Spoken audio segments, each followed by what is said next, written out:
আয়ান, তুমি এখানে কি করছো? আয়ান, এতদিন কোথায় ছিলে? ম্যাম, আমার ইন্টারভিউ নিন। ব্যক্তিগত কথা না বললে খুশি হইতাম। আমি এখানে ইন্টারভিউ দিতে এসেছি। পার্সোনাল ব্যাপারের কোনো কিছু জিজ্ঞেস করবেন না। সরি মিস্টার আয়ান সাহেব, তা আপনি এই চাকরি কেন নিতে চাচ্ছেন? অন্যের ঘাড়ে বসে আর কতদিন খাবো? এইবার নিজের কিছু করা উচিত, তাই চাকরিটা করতে চাই। পড়াশোনার খরচ চালানো, নিজেরও খরচ আছে। নদী আয়নকে আর কিছু প্রশ্ন করতে লাগলো। আয়ন সব প্রশ্নের উত্তর দিতে লাগলো। নদী ইন্টারভিউ নেওয়া শেষ করে বলে, আসতে পারেন, পরে জানিয়ে দেওয়া হবে। ধন্যবাদ ম্যাম।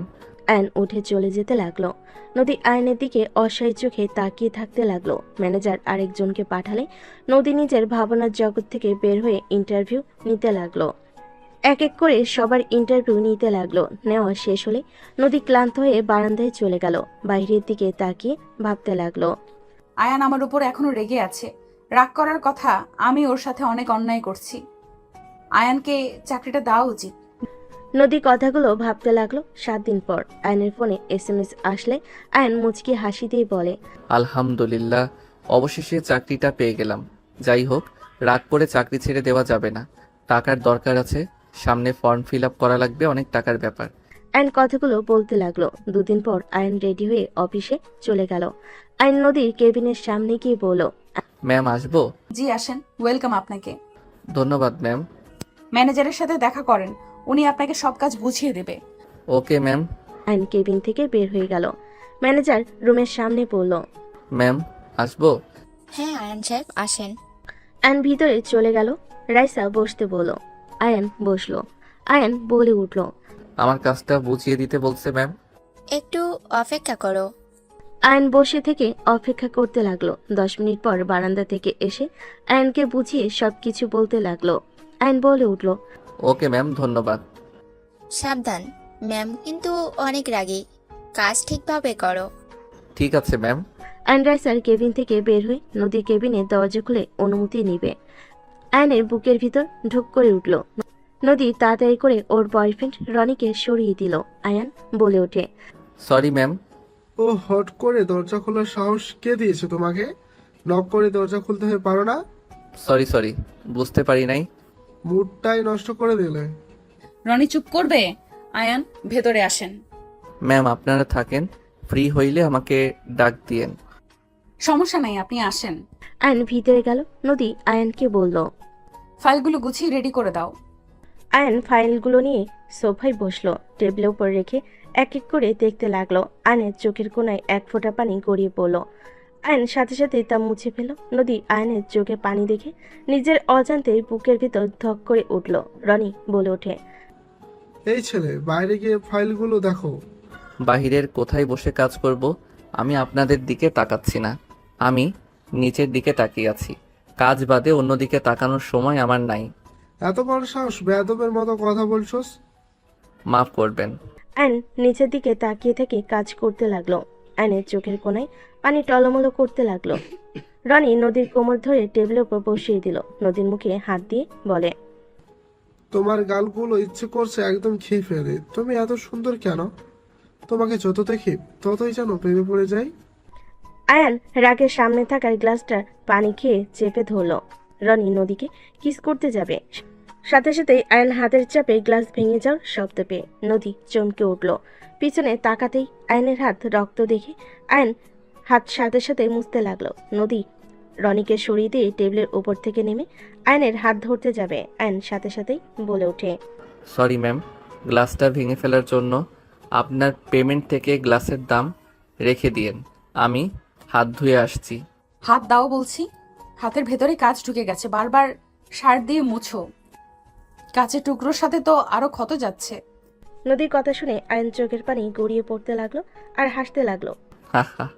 ম্যাম, হাতের ক্ষত থেকে বুকের ভিতরে ক্ষতটা তীব্র ব্যথা, সেইটা সহ্য করতে পারলে এটা তো কিছুই না ম্যাম। ম্যাম, আপনার ওয়াশরুমে গেলাম। কথাটা বলে ওয়াশরুমের দিকে চলে গেল। নদী চুপ করে আয়নের চলে যাওয়ার দিকে তাকিয়ে দেখতে লাগলো। রনি বিরক্ত হয়ে বলে, এই ছেলেকে তোমার চয়েস করা লাগলো? মেয়ে কোনো এমপ্লয়ও নিতে পারো নাই? আর ছেলেটাই কি পাগল নাকি? হাত দিয়ে চাপ দিয়ে গ্লাস ভাঙলো। আমার তো মনে হয় ওর মাথা সমস্যা আছে। কাজ করতে দিয়ে সেখানে এইসব করছে, আবার বলে মনের খাত। পাগল ছাগল কোথাকার। জাস্ট শাট আপ রনি, এখান থেকে যাও, ভালো লাগছে না, কাজ করতে দাও। মানে কি? তুমি আমার উপর রাগ করে দেখাচ্ছ? আরে তুমি নিজেই বলছো আজকে তুমি আমাকে কিস করতে দিবে, আমার বার্থডের জন্য যা চাইবো তাই দিবে, তাহলে এখন এইসব কি? বলছি এখন ভালো লাগছে না, যাও কাজ করতে দাও, অনেক কাজ আছে। আর দেখো, বিয়ের আগে এসব করা আমার পক্ষে সম্ভব না, আমার এসব ভালো লাগছে না। নদী, রাগ কিন্তু হচ্ছে। প্লিজ রনি যাও, কাজ আছে, বুঝতে পারছো না কেন? রাতে তোমার জন্মদিনের পার্টি, সেখানে যেতে তো তাড়াতাড়ি করতে হবে। ওকে, ছেড়ে দিলাম। রনি কথাটা বলে বের হয়ে গেল আর মনে মনে ভাবতে লাগলো। শালি এতদিন রিলেশনে একটু কাছে আসতে দেয় না। কত মেয়ে আমার জন্য পাগল, আর এই শালির ভাব কত। পার্টিতে একবার আয়, তোর দেমাগ ভেঙে দেব। অনেক সহ্য করেছি, আর না। রনি কথাগুলো বলে চলে গেল। রনি আয়ন ওয়াশরুম থেকে ফ্রেশ হয়ে বের হলো। আয়ন কাগজের দিকে তাকিয়ে দেখে কাগজের কানিতে রক্ত লাগছে। আয়ন তো বলতে লাগলো, সরি ম্যাম, প্রথম দিনে গন্ডগোল করে দিলাম। আমি এইটা অন্য কাগজে ফিল আপ করে দেই। নদী কিছু না বলে ফার্স্ট এইড বক্স বের করে নিয়ে এসে আয়নের কাছে গিয়ে বসলে আয়ন সাথে সাথেই উঠে বলে, ম্যাম কি করছেন? আমার সাথে বসছেন? বসো। দুঃখিত ম্যাম, আপনার সাথে বসার যোগ্যতা আমার নাই। নদী টান দিয়ে বসিয়ে দিল। আয়ন নদীকে বলতে লাগলো, ম্যাম, আমি সামান্য আপনার সাহায্যকারী, আমার সাথে এমন ব্যবহার আপনার মানাচ্ছে না। কোনটা মানাবে আর কোনটা মানাবে না সেটা আমি বুঝে নেব। ম্যাম, আপনি আমার বস, আপনি আপনার মতো থাকেন, আমার ব্যক্তিগত ব্যাপারে নাক গলাবেন না। চুপ, একদম চুপ, মেজাজ গরম করবে না, হাত দাও। নদী আয়নের হাত টান দিয়ে নিজের কাছে নিয়ে আসতেই আয়নের বুকে এসে লাগলে। নদী ব্যথা পেলে আয়ন বলে উঠল। সরি ম্যাম, আমি বুঝতে পারি নাই আপনি আমাকে জোর করছেন। নদী বুকে এক হাত রেখে আয়নের হাত ধরে বলল। চুপ করে থাকবে প্লিজ। আয়ন চুপ করে বসে থাকলো। নদী আয়নের হাতের কাছের টুকরোগুলো বের করতে লাগলো। আয়ন নড়ে উঠল। নদী ফো দিতে লাগলো আর বের করতে লাগলো। কাছের টুকরোগুলো বের করে পরিষ্কার করে দিতে লাগলো। রাইসা অনুমতি নিয়ে ভিতরে আসলে অবাক হয়ে যায়। রাইসা বলে ওঠে, আয়ান, কি হয়েছে আপনার? আর ম্যাম, আপনি কেন করছেন? আমার কাছে দিন, রনি স্যার জানলে অনেক রেগে যাবে। রাইসা নদীকে তুলে দিয়ে আয়নের হাত পরিষ্কার করতে লাগলো। রাইসাকে আয়নকে এভাবে স্পর্শ করতেই দেখে নদীর রাগ হতে লাগলো। আয়ন রাইসার দিকে তাকিয়ে বলে, ম্যাম আপনি ছাড়েন। এভাবে হাত কাটলো কিভাবে? হুট করে কেটে গেছে। আয়ন রাইসার কথা বলতে লাগলো। রাইসা কথা বলতে লাগলো। রাইসা আয়নের হাতে ব্যান্ডেজ করে দিয়ে উঠে বলতে লাগলো। ওইখানে টাইপিং করে নিলে হবে। আহ, রাইসা ঘুরে উঠে কথা শেষ করতে পড়ে গেল। আয়ন তাড়াতাড়ি রাইসাকে তুলে বলে, ম্যাম দেখে হাঁটবেন না, আপনার হাঁটু দিয়ে তো রক্ত পড়ছে, কাজ ঢুকে গেছে নাকি? রাইসা কান্না করতে লাগলো। নদী আয়নের রাইসার কাছে আসলে আয়ন কোলে তুলে নিয়ে সোফায় বসিয়ে দিল। আয়ন নদীকে বলল, আমি বাহিরের দাঁড়াই, আপনি ওনার পাটা দেখেন, রক্ত পড়ছে, মনে হয় কেটে গেছে। কি বলছো? ম্যাম আমার পায়ে হাত কেন দিবে? আমি ঠিক আছি। কান্না করছে আবার বলে ঠিক আছে। আমি দেখছি। আপনার পায়ে ঢুকবে, ওই পাশ দিয়ে আসেন। আয়ন কাছের টুকরো পরিষ্কার করতে চাইলে নদী বলে, আরো হাত কাটতে ইচ্ছে হয়েছে নাকি? যাও বাহিরে, সরি মানে যান। আয়ন বাহিরে চলে গেল।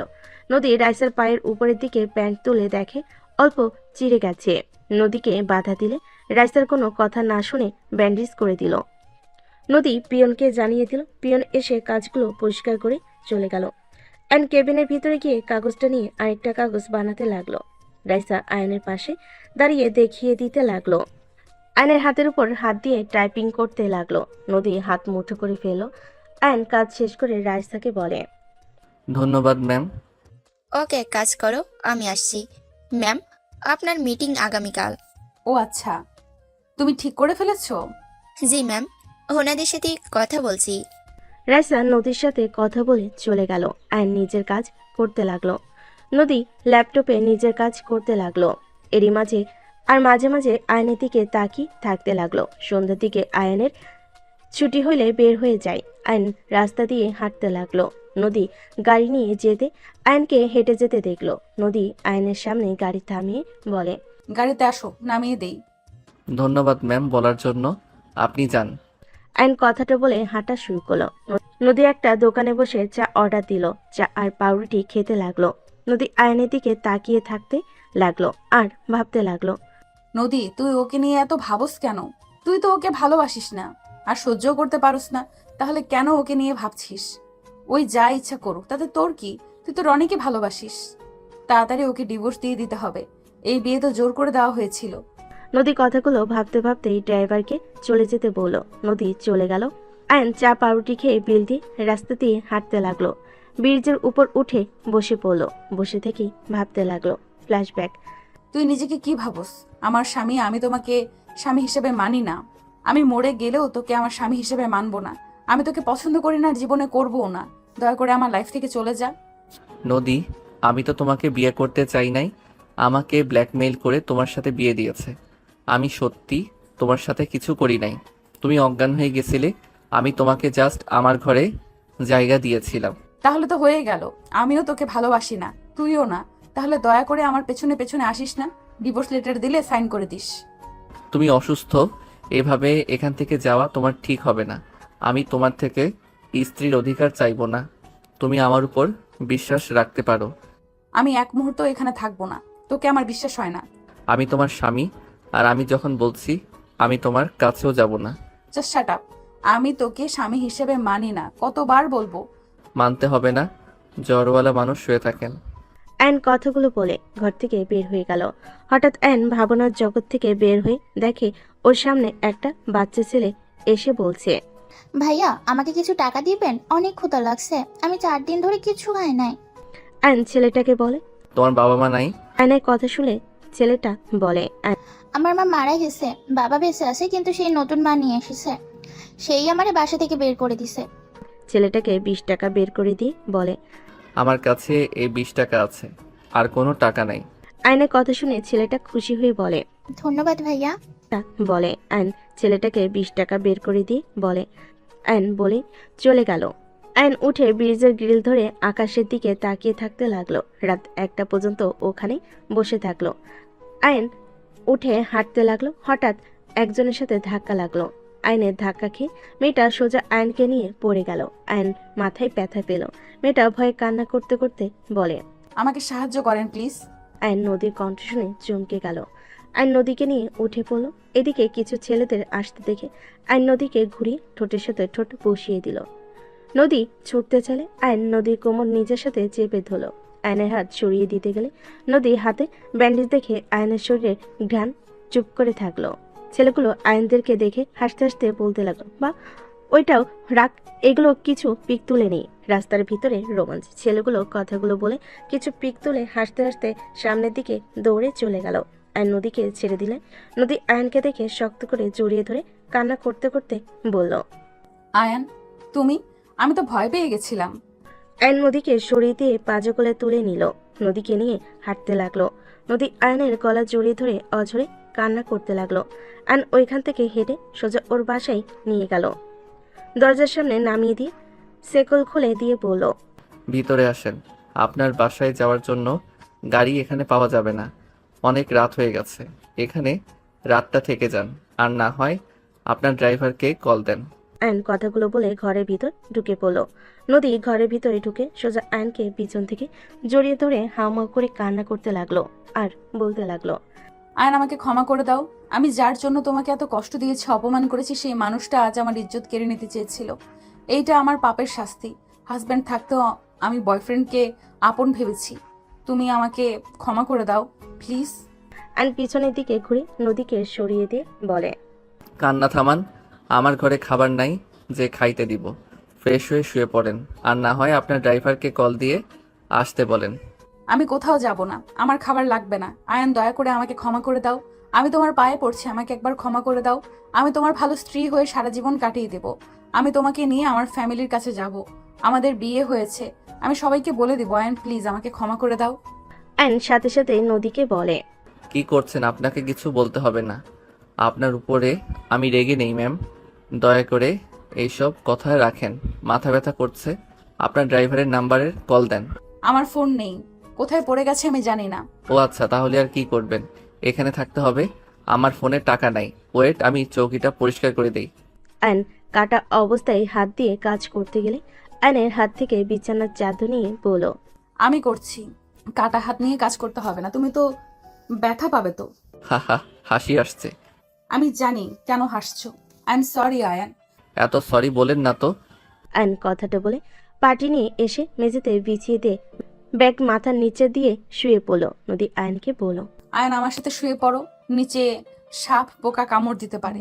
কিছু হবে না, আপনি ঘুমান আর দয়া করে কান্না করবেন না। মাথায় যন্ত্রণা করছে। আমি মাথায় হাত বুলিয়ে দিব। লাগবে না, দয়া করে শুয়ে পড়েন তো। কথা বলেন না, মাথা ব্যথায় ভালো লাগছে না কথা বলতে। আয়ন কথাগুলো বলেই ঘুমিয়ে গেল। সকালে আয়নের ঘুম ভাঙলে দেখে নদী ওর বুকের উপর মাথা দিয়ে জড়িয়ে ধরে শুয়ে আছে। আয়ন নদীকে আস্তে আস্তে ডাকতে লাগলো। নদীর ঘুম ভাঙলে দেখে আয়ন ডাকছে। নদী আয়নের বুকের উপর থেকে উঠে বলে, তোমার জ্বর নাকি? শরীরে তো গরম কেন? নদী আয়নের কপালে হাত দিয়ে চেক করে দেখে বলল, তোমার তো জ্বরে শরীর পুড়ে যাচ্ছে। আমার কথা ভাবা লাগবে না। আর উপরে শুয়ে থাকা বাদ দিয়ে আমার কাছে কেন শুয়ে পড়ছিলেন? হাজবেন্ড নিচে শুবে আর আমি উপরে ঘুমাবো? ন্যাকামি করবেন না দয়া করে। যাই হোক, ফ্রেশ হয়ে নিবেন, চলেন। আয়ন নদীকে তুলে রুম থেকে বের হয়ে কলপারে নিয়ে গেল। ডান হাত দিয়ে কল চাপ দিয়ে পানি বের করতে লাগলো। নদী হাত মুখ ধুয়ে বলে, তুমি ধুয়ে নাও, আমি পানি চেপে দেই। লাগবে না। আয়ন ডান হাত দিয়ে চাপ দিয়ে পানি ধরতে গেলে আগের পানি পড়ে যেতে লাগলো। নদী হাতে পানি নিয়ে আয়নের মুখ ধুয়ে দিতে লাগলো। আয়ন কিছু বলল না। আয়নের হাত মুখ ধোয়া হয়ে গেলে বলল, ধন্যবাদ ম্যাম। ম্যাম কেন বলছো? আমি তোমার বউ, আমাকে নাম ধরে ডাকতে পারো। আপনি আমার বস, এইটাই আপনার সাথে আমার সম্পর্ক। অন্য কোনো সম্পর্ক আমাদের নাই। আয়ন কথাটা বলে চলে গেল। তোয়ালের হাতে নিয়ে নদীকে দিয়ে বলল, মুছে নেন, মুছে এখান থেকে চলে যান। আমি তোমাকে নিয়ে এখান থেকে যাব।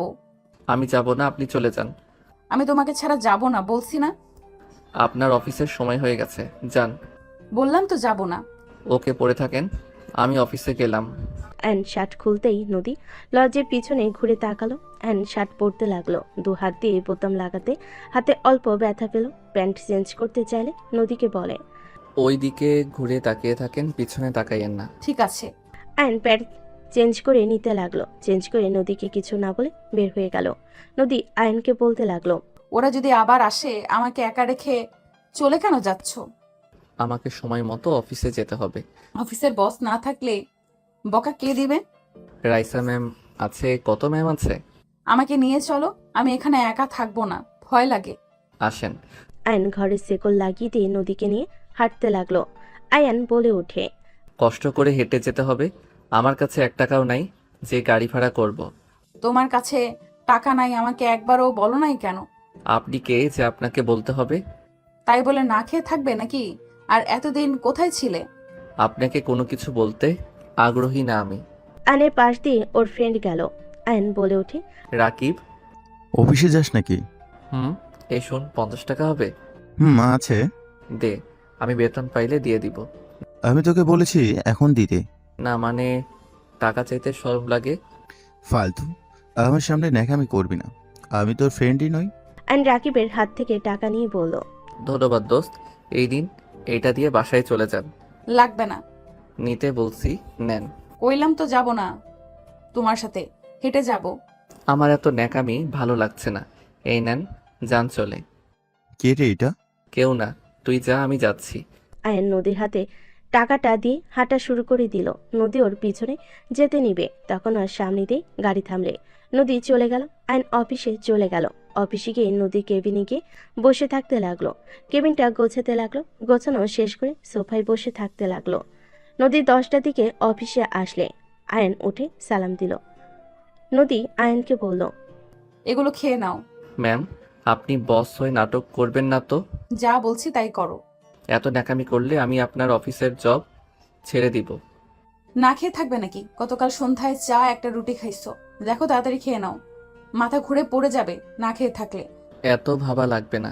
নদী আয়নের কাছে আসলে আয়ন চলে যেতে নিলে আয়নের হাত ধরে টান মেরে বসিয়ে দিয়ে আয়নের কোলে বসে আয়ন ভেবাচাকে খেয়ে গেল। নদী খাবার হাতে নিয়ে আয়নের মুখের দিকে এগিয়ে দিলে আয়ন মুখ ঘুরিয়ে নিলে নদী আয়নের গালে কিস করে বলে, আমার পিচ্চি বরটা একটু দেখি, এই দিকে ঘুরো না বাবু। ওই যান, দেখি একটু। নদীর মুখে বাবু জান ডাক শুনে রাগে সরিয়ে দিয়ে বলে, একদম আমাকে বাবুজান বলবেন না। আপনার বয়ফ্রেন্ডকে গিয়ে বলেন আমি কারো কিছু হই না। আয়ন রেগে অফিস থেকে বের হয়ে যাবে। তখনই রাইসা ভেতরে ঢুকতেই আয়নের সাথে ধাক্কা লেগে পড়ে যাবে। আয়ন সাথে সাথে রাইসাকে হিরোদের মতো ধরে ফেলো। দুজন একে অপরের চোখের দিকে তাকিয়ে আছে। নদীর রাগ হতে লাগলো। রাইসা, রাইসা সাথে সাথে ভাবনার জগৎ থেকে বের হইলে আয়ন রাইসাকে ছেড়ে দিল। রাইসা আয়নকে বলল। আয়ান কোথাও যাও, এইদিকে আসো। আয়ন রাইসার সাথে গেল। রাইসা বলে ওঠে, ম্যাম, আপনি 11টার দিকে চলে আসেন। আমি আয়ান ওইখানে মিটিংয়ের জন্য রেডি করতে গেলাম। আপনি যান, আয়ান আমার সাথে যাবে। ঠিক আছে, তাহলে আয়ান সব কিছু রেডি করে ম্যামের সাথে চলে আসো। রাইসা চলে গেল। নদী আয়নের হাত ধরে চেয়ারে বসিয়ে দিয়ে বলল, আমি ভুল করছি, এই জন্য এই না যে আমি আমার বয়ফ্রেন্ডকে বাবু জান বলছি। দেখলাম তো যে মানুষ বয়ফ্রেন্ডকে কিস করতে দেয়, সেই মেয়ে যে আর কি কি করছে সেটা আমাকে আর বোঝাতে হবে না। কি বলতে চাও তুমি? আমার বয়ফ্রেন্ডের সাথে আমি নোংরামি করছি? তো কি, কতবার শারীরিক সম্পর্ক করছেন সেখানে বলেন আপনি বাবুজান বলেন না? আমার কপালে কি বোকা লেখা আছে নাকি? আর কি বলেন আপনার বয়ফ্রেন্ড রেপ করতে দিয়েছিল? So funny. আয়নের কথা শুনে নদী রাগ কন্ট্রোল করতে পারল না, থাপ্পড় মারল ঠাস ঠাস করে। আয়ন রেগে নদীর হাত ধরে ধাক্কা মেরে ফেলে দিয়ে বলে, কি পাইছস আমাকে? হ্যাঁ, আমি খেলনা পুতুল যে তোর মনের ইচ্ছে শুধু থাপ্পড় মেরে যাবি? তোর অফিসের চাকরি তুই কর, আমাকে করতে হবে না। আল্লাহর কাছে কতবার কইলাম তোর সামনে যেন না পড়ি। সেই তোর অফিসে চাকরি হলো, যত সব ফালতু কপাল নিয়ে জন্মগ্রহণ করছি, সব সময় খালি ঝামেলা লেগে থাকে। আয়ন রেগে কথাগুলো বলে বের হয়ে গেল। নদী চেয়ারের সাথে কপালে ব্যথা পেয়ে ওইখানেই অজ্ঞান হয়ে গেল। আয়ন অফিস থেকে বের হয়ে রাস্তা দিয়ে আনমনে হাঁটছিল। হঠাৎ করে আয়নের সামনে একটা গাড়ি এসে থামলো। আয়ন কিছু বলার আগে কয়েকজন জোর করে আয়নকে তুলে ফেলল। 3 সপ্তাহ পর। ম্যাম, হুট করে ছেলেটা উধাও হয়ে গেল, কোনো খোঁজ খবর নাই। ওনার ঠিকানায় গেলাম, কেউ বলতে পারে না। বাদ দাও, যাই হোক সবাইকে ছুটি দিয়ে দিও, আমি বের হচ্ছি। নদী বের হয়ে গেল। গাড়ি নিয়ে সোজা বাসায় চলে গেল। ফ্রেশ হয়ে রেডি হয়ে বাবা মা ভাই বোনের সাথে বের হয়ে গেল। সন্ধ্যার ভিতরে নদীর আব্বুর বড় চাচার বাড়ির সামনে গিয়ে নামলো। 5 জন বাসার ভিতরে গেল। দেখে একজন ফুলদানি টি টেবিলে বাড়ি দিয়ে পৌঁছে। আমি বলছি না আপনাদের সাথে আমি থাকবো না, বারবার কেন আমাকে এখানে নিয়ে আসেন? আমি কতবার বলবো আমি আপনাদের কারোর সাথে সম্পর্ক রাখতে চাই না। দুর্নীতিবাজ সাথে সম্পর্ক রাখার থেকে না খেয়ে মশরা যাওয়া ভালো। আইন কথাগুলো বলে পিছনে ঘুরে চলে যেতে নিবে। আইন নদী দুজনকে একে অপরকে দেখে চমকে গেল। নদী আইনকে বলল, আপনি এখানে? না থেকে মরে যাওয়া ভালো। এক ঝামেলা শেষ করতে না করতে আবারও আপনি চলে আসলেন। শাট আপ, আমি তোমার পেছনে আসি নাই, তুমি যেখানে ইচ্ছা যাও, এতে আমার কি? আমি এখানে আমার বড় দাদুর বাসায় বেড়াতে এসেছি। কি, কে আপনার দাদু? আয়ান, কি হচ্ছে? নদী মামুনির সাথে বাজে ব্যবহার করবে না। আমাদের সাথে করছো, কিছু বলি নেই দেখে মাথায় উঠো না। এই ছেলেটা তোর ছেলে? হ্যাঁ ভাবি, মামুনি ভিতরে আছেন। আইনকে দেখলে নদীর রাগ হতে লাগলো। নদী নিজের রাগ কন্ট্রোল করতে না পেরে চলে যেতে নিয়ে নাগি আবার পিছনে কয়েক পা পিছিয়ে এসে আইনের গালে ঠাস ঠাস করে থাপড় মারল। সবাই চমকে গেল। নদীর থাপড় খেয়ে আইন হাত দিয়ে গাল চেপে ধরে বলল, এইটা কি করলেন? আপনার এত বড় সাহস কে দিয়েছে আমাকে মারার? সাহস কোথা থেকে পেলেন? নদী রেগে বলে। আইনের আগুন ধরে নিচের দিকে নামিয়ে দিয়ে বলল, একদম আমার সামনে আঙুল নাড়িয়ে কথা বলবে না। তোমাকে কেন থাপ্পড় মারছি ভালো করে ভেবে দেখো। তুমি আমাকে ভুয়া পরিচয় দিয়েছো, তুমি আমাকে প্রতিনিয়ত ঠকিয়েছো। নদী কথা শুনে আইন হাসতে লাগলো। ঠকিয়েছি আমি? নিজে একটু ভেবে দেখেন তো আসলে কে কাকে ঠকিয়েছে। ম্যাম, আমি যেমন আমি সেইটাই আপনাকে দেখেছি। আমি এই ফ্যামিলিতে থাকি না, আমি আমার মতো চলতে ভালোবাসি। আমি এইসব অন্যায়কারীদের খাবার খেয়ে বাঁচি না, নিজের ইনকামে নিজে চলার চেষ্টা করি। ওই কিসের অন্যায় রে? কি বলতে চাও? হ্যাঁ ম্যাম, আপনার অফিস না, চিল্লাবেন না। নদী, তুই আয়ানকে চিনিস? খুব ভালো করে চিনি। বাহ, আপনি আবার আমাকে ভালো করে চেনেন, শুনে ভালো লাগছে। ভাইয়া প্লিজ থামো না, এমন করো না। ভাইয়া প্লিজ যেও না এই বাসা থেকে। আতিয়া আয়নের কাছে এসে জড়িয়ে ধরল। নদী আয়নকে বলল, ন্যাকামি না করে এখান থেকে গেলে কি হয়? না খেয়ে থাকো, তারপর এত জেদ কিভাবে আসে? ম্যাম, কতবার বলবো আমার পার্সোনাল ব্যাপারে নাক গলাবেন না। আয়নের কথা শুনে নদী রেগে বলে, তুমি কি বলতে চাও? তোমার কিসের পার্সোনাল ব্যাপার? তুমি ভুলে যাও না আমি কে। মানি না। আর কোনো কথা আছে? আয়ন চলে যেতে নিলেই নদী আয়নের কলার ধরে টেনে নিজের দিকে ঘুরিয়ে বলে, তুমি না মানার কে? তুমি এই বাসা থেকে এক পাও যেতে পারবে না। তোমার কি লজ্জা করে না বাবা মা ভাই বোনদের কষ্ট দিতে? এত ভালো মানুষ তুমি, নিজে কত অন্যায় করেছো, সেই সব কি তোমার চোখে পড়ে না? আমি কি অন্যায় করলাম? তুমি নিজেই ভেবে দেখো তুমি কি করতে চাইছো, কি করছো। আর তুমি কি বলো ওনারা অন্যায় করে টাকা ইনকাম করছে? একবার ভেবে দেখো তো, এই দুনিয়াতে টাকা ছাড়া চলা কি সহজ? এইসব ওনারা কার জন্য করছে? তোমাদের জন্যই তো নাকি?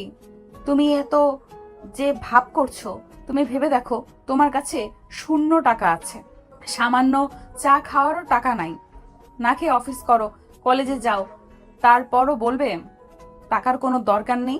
কলেজে ফি টাকা কিভাবে জোগাড় করবে? টাকা ছাড়া কোথাও ভর্তি হতে পারছো তুমি? তোমার সাথে তো আমি। নদী আর কিছু না বলে থেমে গেল। আয়ন নদীর কথাগুলো শুনে কিছুটা নরম হয়ে গেল। আয়ন বলে ওঠে, দেখেন, আমি জানি টাকার অনেক দরকার আছে। ওনার বাপের জন্য একটা ফ্যামিলি শেষ হয়ে গেছে। মিথ্যাকে উনি সত্যি বানিয়ে সত্যিকে মিথ্যা বানিয়ে দিয়েছিল। সেখানে বলবেন ওনাদের টাকা আমাকে চলতে হবে। হ্যাঁ, আমার আব্বাই ভুল করেছিল, তার শাস্তি উনি কি কম পেয়েছে? উনি তো নিজের ভুল বুঝে নিজেকে শুধরে নিয়েছে। আর তুই বলছি ওনার অন্যায় টাকা এই সংসার চলে না। আমার নিজস্ব কোম্পানি আছে, তোর চাচু একজন ডাক্তার, তোর আম্মু একজন প্রফেসর। এখানে অন্যায় টাকা কোথা থেকে আসে? একটা ভুলের কারণে আব্বা তোকে ও হারিয়ে ফেললো। তুই এসএসসি পরীক্ষার রেজাল্ট দিন রেগে বাসা থেকে বের হয়ে গেলি। আব্বা মৃত্যু আগে তোকে কতবার দেখতে চেয়েছে, তুই আসিস নাই। তারপর বলবি শাস্তি কম পেয়েছে? আয়ান, আমি বুঝতে পারছি তুমি অন্যায় মেনে নিতে পারো না, বাট অতীতের বিষয় নিয়ে ভেবে বসে থাকলে হবে বলো? এইসব বাদ দিয়ে সবার সাথে থাকার চেষ্টা করো। প্লিজ রাগ করা বন্ধ করে রুমে যাও। আয়ন কিছু না বলে সিঁড়ি বেয়ে চলে গেল। সবার মুখে হাসি ফুটে উঠল। আয়নের আব্বু বলে, ধন্যবাদ আম্মু, ওই তোমার কথা শুনেছে। ধন্যবাদ আপু। আতিয়া নদীকে জড়িয়ে ধরলো। আতিয়াকে জড়িয়ে ধরলো। নদী এক এক করে সবার সাথে পরিচয় হতে লাগলো। আয়ন রুমে গিয়ে খাটের উপর বসে থেকে ভাবতে লাগলো, এইটা আবার কোথা থেকে কাজিন হতে আসলো? যত সব সময় খালি আমাকে আঘাত করার জন্য মানুষ চলে আসবেই। যাকে দেখবো না সেই আবার এসে হাজির হইল। আয়ন কথাগুলো ভাবতে লাগলো। আয়ন সিগারেটের প্যাকেট বের করে লাইটার দিয়ে আগুন ধরাতে যাবে, সাথে সাথে আতিয়া রুমে আসলে আয়ন সিগারেট লুকিয়ে ফেল। আয়নকে দেখে আতিয়া বলে, ভাইয়া তোমাকে খাওয়া দেই? সরি বনু। সরি কেন বলছো ভাইয়া? প্লিজ ভাইয়া, তুমি আমাদের ছেড়ে যেও না। দেখো তোমার শরীরের অবস্থা কি হয়েছে, একদম শুকিয়ে গেছো। ওকে যাব না। সত্যি? হ্যাঁ সত্যি। আতিয়া আয়নকে খাওয়াই দিতে লাগলো। আয়ন আতিয়ার হাতে খেতে লাগলো। বনু, আর খাবো না। ঠিক আছে, আর এক লোকমা নাও। আয়ন আতিয়ার দিকে তাকিয়ে বলল। আতিয়া খাওয়াই দিয়ে চলে গেল। আয়ন খাটে শুয়ে থেকে টিভি দেখতে লাগলো। সন্ধ্যার দিকে আয়ন রুম থেকে বের হইল, নিচে গেল, দেখে সবাই বসে আছে। হঠাৎ করে কলিং বেল বেজে উঠলে কাজের মহিলাটা দরজা খুলে দিল। আয়নর আব্বুকে কিছু বলবে তার আগে একজন বলে ওঠে, জান, তুমি কবে এসেছো? আর তুমি এসেছো আন্টি তো আমাকে একবারও বলে না। কি বলবো, উনি সকালে এসেছে, নানা বাড়িতে ছিল। তুলি আয়নের কাছে এসে ধাক্কা দিয়ে নদীর পাশে বসিয়ে দিয়ে গলায় হাত দিয়ে আস্তে চেপে ধরে বলে, মেরে ফেলবো। নানা বাড়িতে থেকে আমার কথা মনে পড়ে না তাই না? বাবা মায়ের সাথে ঝামেলা হয়েছে। আমার সাথে কি হয়েছে? হ্যাঁ, আমার সাথে কেন রাগ দেখাও? তুলি ছাড়ো তো, আমি তোমার উপরে কবে রাগ দেখলাম? আরে শোনো, এখানে বসো, গলা ছাড়ো। আয়নর পাশে বসিয়ে দিয়ে হাত ধরে বলল, শোনো, বড় মামা একটু অসুস্থ ছিল, ওনাকে একটু দেখাশোনা করছি। হসপিটালে নেওয়া, মেডিসিন কেনা, সব কাজ আমাকে একা করতে হয়েছে। আর মুড ভালো ছিল না। রাগ করো না তো। তাই বলে একবার আমাকে বলবে না? আমি গিয়ে তোমাকে সাহায্য করতাম। ওরে পিচ্ছি, করবে আমাকে সাহায্য? হাসবে না বলে দিলাম। ছাড়ো, ফ্রেশ হয়ে আসি আর ছাদে যাও। আমি একটু বের হব। কোথায় যাবে? আমিও যাব। পশ্চিম পাড়া যাব। ও, রূপা আপুদের বাসায় যাবে? হুম। ওনার সাথে দেখা হয়েছিল, উনি তোমার কথা জিজ্ঞেস করছিল। ও আচ্ছা, যাবে নাকি আমি একা যাব? আমিও যাব।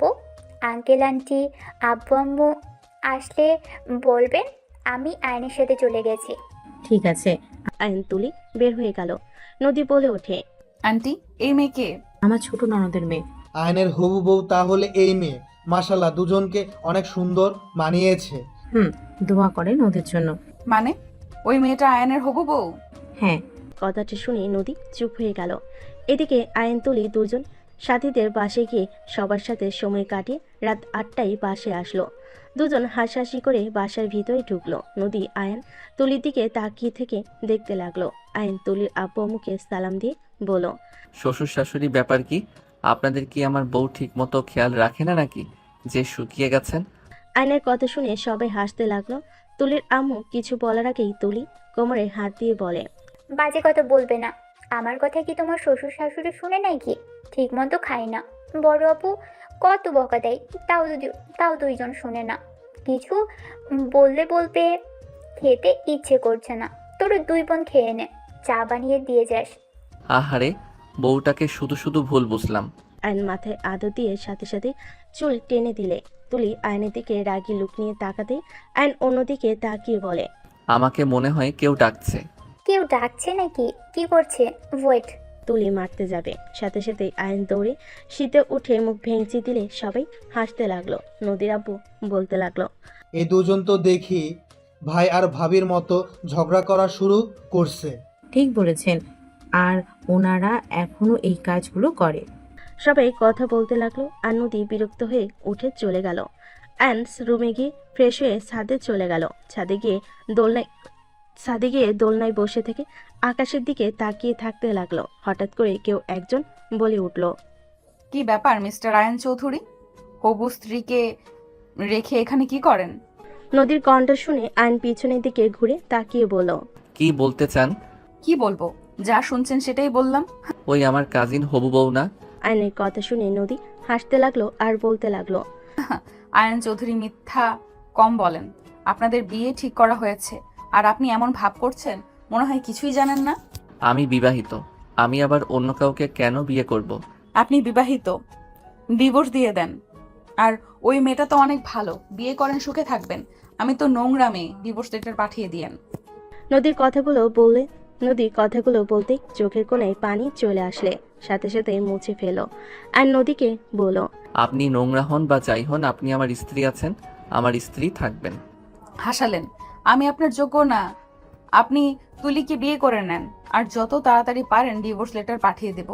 আপনি যদি পাঠান তাহলে তো আরো ভালো হয়। কি বলতে চান? আমাকে ডিভোর্স দিয়ে আপনি খুশি হবেন নাকি? অবশ্যই, আমি তো জানি আমি কেমন।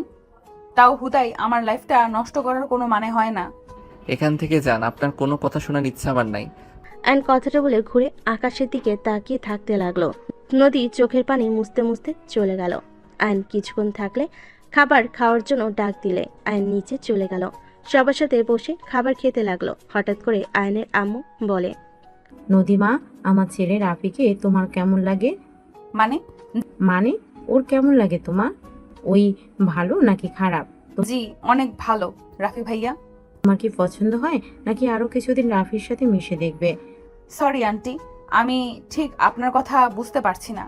আসলে নদী, তুই রেগে যাবি তাই আমি চুপ ছিলাম। আমরা তোর রাফির বিয়ে ঠিক করে রেখেছি। তোরা দুজন এখন বিবাহর যোগ্য হয়ে গেছস, তাই এখন তুই রাফি একে অপরের সম্পর্কে ভালোভাবে দেখ, দুজন একে অপরের জন্য পারফেক্ট নাকি। নদীর আব্বুর কথা শুনে আয়ন ওর ভাইয়া রাফি আর নদীর দিকে তাকালো। নদী আয়নের দিকে তাকিয়ে থাকলো রাগী লুক নিয়ে। আয়ন মাথা নিচের দিক করে নিল। নদী রেগে বলে, রাফি ভাইয়া অনেক ভালো, ওকে দুজন একে অপরকে দেখে থাকি। যদি আমাদের দুজন একে অপরকে ভালো লাগে তাহলে বিয়ে করব, আপনাদের সবাইকে জানিয়ে দিব। নদীর কথা শুনে সবাই খুশি হলে আয়ন রাগে উঠে পড়ে। নদীর দিকে গ্লাসে পানি ছুঁড়ে মারে। নদী পানিতে ভিজে চিল্লাইয়ে বলে, হচ্ছেটা কি? আপনার সাহস কি করে হয় আমাকে এইভাবে ভিজিয়ে দেওয়ার? আয়ান, এইটা কি করলে? মাথা ঠিক আছে? সবার সাথে রাগ দেখানোর মানে কি? আর এখানে নদী মামুনি কি করছে যে তার মুখে পানি ছুঁড়ে মারলে? আয়ন রেগে নদীকে বলে, নদী সীমা অতিক্রম করো না, নিজের সীমানার ভিতরে থাকো। এই কিসের সিনেমা? হ্যাঁ, আমি আমার সিনেমার ভেতরে আছি, আপনি নিজের সিনেমার ভেতরে থাকেন। আয়ান, চুপ করবি তুই? ওই তোর বড় ভাইয়ের বউ হতে যাচ্ছে। আয়ন ওর আম্মুর কথা শুনে কিছু বলতে যাবে, সাথে সাথে ওর ভাই রাফি আয়ানকে থামিয়ে বলে, আয়ান, ব্যাস অনেক হয়েছে। আর একটা কথা শুনতে চাই না। তুই আমার হবু স্ত্রীর সাথে খারাপ ব্যবহার করে কথা বলতে পারিস না। আর এই তোর ভাবি বড় বোনের মতো হয়, সম্মান দিয়ে কথা বল। কিছু বলি না বলে মাথায় উঠে গেছোস, তাই না? রাফির কথা শুনে আয়ন রেগে নদীর দিকে তাকিয়ে বলল, আজ তোকে সবার সামনে প্রেজেন্ট করা যাইতো, তুই আমার সাথে যা করছস তোর জন্য কাউকে কিছু বলতেও পারছি না। একটা কথা মাথায় রাখ, আমি তোর বিয়ে হতে দিব না। কে আপনি যে আমার বিয়ে হতে দেবেন না? আর আমি আপনার কি ক্ষতি করেছি? হ্যাঁ, কি করছস জানোস না? আয়নের গালে ওর ভাই থাপ্পড় মেরে বলে, ওই তোর বড় হয়ে আপনি বলে, আর তুই ছোট হয়ে ওকে তুই তুই করে কথা বলস। আম্মু, এই তোমার ছেলে দেখো কতটা বেয়াদব একটা ছেলে তৈরি হয়েছে, বড়দের সম্মান করতে জানে না। আয়ন গালে হাত রেখে আয়ন রেগে চেয়ারে লাথি দিয়ে ফেলে দিয়ে চলে গেল। নদী আয়নের চলে যাওয়ার দিকে তাকিয়ে থেকে ভাবতে লাগলো, যে পর্যন্ত নিজের মুখে সবার সামনে আমাকে স্ত্রীর পরিচয় দিবে না ততদিন দেখো আমি তোমার কি হাল করি। অন্য মেয়ের সাথে ঘষাঘষি করা বের করব, আমিও বুঝিয়ে দেব আমার কেমন লাগছে। আমাকে কষ্ট দেওয়া বের করব। নদী কথাগুলো ভাবতে ভাবতে হঠাৎ আয়নের আম্মুর কথা নদী শুনে ভাবনার জগৎ থেকে বের হয়ে বলল, আন্টি, আমি কিছু মনে করি নাই, আপনি প্লিজ এতবার ক্ষমা চাইবেন না। মামি ওয়েট, আমি বুঝতে পারছি না আয়ন হঠাৎ করে ওনার উপরে রেগে গেল কেন? আয়ন তো মেয়েদের সম্মান করে, কখনো তো অসম্মান করতে দেখি নাই। দিন দিন বেয়াদব হয়ে যাচ্ছস, আর সব দোষ আম্মু আব্বু সব সময় ছেলেকে মাথায় তুলে রাখে, এই জন্য আজ এই অবস্থা। যদি শাসন করতো তাহলে নদীর সাথে আজ এমন করতে সাহস পেত না। ভাইয়া থামেন, যা হওয়ার হয়ে গেছে, আমি আসছি, পোশাক চেঞ্জ করে আসি। নদী কথাগুলো বলে চলে গেল। আয়ন খাটে শুয়ে থেকে ভাবতে লাগলো, বেহেয়া মেয়ে জামাই থাকতে বাহিরে জামাই খুঁজে ভাসুরকে জামাই বানাবে, যত সব ফালতু মেয়ে। আয়ন কথাগুলো ভেবে রাগে ফুলতে লাগলো। আর এইদিকে নদী পোশাক চেঞ্জ করে খাটে বসতেই রাফি এসে নদীকে বলল, আসবো? হ্যাঁ ভাইয়া, আসেন। রাফি খাবারের প্লেট নিয়ে ভিতরে আসলে নদী বেশ অবাক হয়ে গেল। রাফি খাবারের প্লেটটি টেবিলের উপর রেখে বলে, খাবার খেয়ে নাও। ভাইয়া, এত কষ্ট করার কি দরকার ছিল? আয়নের জন্য তো খেতে পারলে না, তাই আবার নিয়ে আসলাম, খেয়ে নাও। আর দয়া করে আমার ভাইটার উপরে রাগ করো না, ওই একটু রকচটা, ওই যেটাই ভালো মনে করে তাই করে, কারোর কথা কখনোই শোনে না। কিন্তু বুঝতে পারছি না তোমার উপরে ও কেন রেগে গেল। ওকে আগে কখনো মেয়েদের সাথে এমন ব্যবহার করতে দেখি নাই। রাফির কথা শুনে নদী বলে ওঠে, ভাইয়া, আপনাকে আমার কিছু কথা বলার ছিল। আগে খাবার খেয়ে নাও, তারপর বলবে। তাড়াতাড়ি খাও, 10টা বেজে গেছে। তোমার তো মনে হয় অনেক ক্ষুধা লেগে গেছে, খাও। রাফির কথা শুনে নদী কিছুটা ইতস্ততভাবে নিচের দিকে তাকিয়ে নিজেকে শান্ত করে রাফির দিকে তাকিয়ে বলল, না ভাইয়া, পরে খাবো। আমার মনে হচ্ছে আপনাকে কথাটা বলে দেওয়াই ভালো হবে। আপনাকে আমি বিশ্বাস করে কিছু বলতে চাচ্ছি, আপনি যদি অনুমতি দেন তাহলে কথা বলা শুরু করব। নদীর কথা শুনে রাফি বেশ অবাক হয়ে গেল। নদীর দিকে তাকিয়ে বলে, ওকে বলো, কি বলতে চাও শুনি একটু। ভাইয়া, আপনি প্রমিস করেন আমার সম্পূর্ণ কথা না শুনে রেগে যাবেন না আর কাউকে কিছু বলবেন না? কি এমন কথা, এত ইতস্তত বোধ করছো কেন? প্রমিস করেন। ওকে বলবো না, বলো। আয়নের রেগে যাওয়ার কারণ হইল আমি আয়নের স্ত্রী। নদীর কথা শুনে রাফি উঠে পড়ল বসা থেকে। নদীর দিকে অবাক দৃষ্টিতে তাকিয়ে বলে, এসব কি বলো? আয়ান কি আর তুমি কি এই আমাদের না জানিয়ে বিয়ে করতে পারে না? আমি সত্যি বলছি, আমাদের বিয়ে হয়েছে। আমি আপনাকে প্রথম থেকে সব খুলে বললে বুঝতে পারবেন। আয়ন ক্লাস 10-এ যে গ্রামে থাকতো আমি সেখানে ট্যুরে গেছিলাম। আমি অসুস্থ হয়ে গেলে আয়ন আমাকে ওর বাসায় নিয়ে যায়। ওখানে আমি অজ্ঞান হয়েছিলাম, বাট ওখানে কিছু মানুষজন আমাদের অন্য কিছু ভেবে জোর করে বিয়ে দিয়ে দেয় ওর সাথে। আমার সংসার জীবন 7 দিনের ছিল।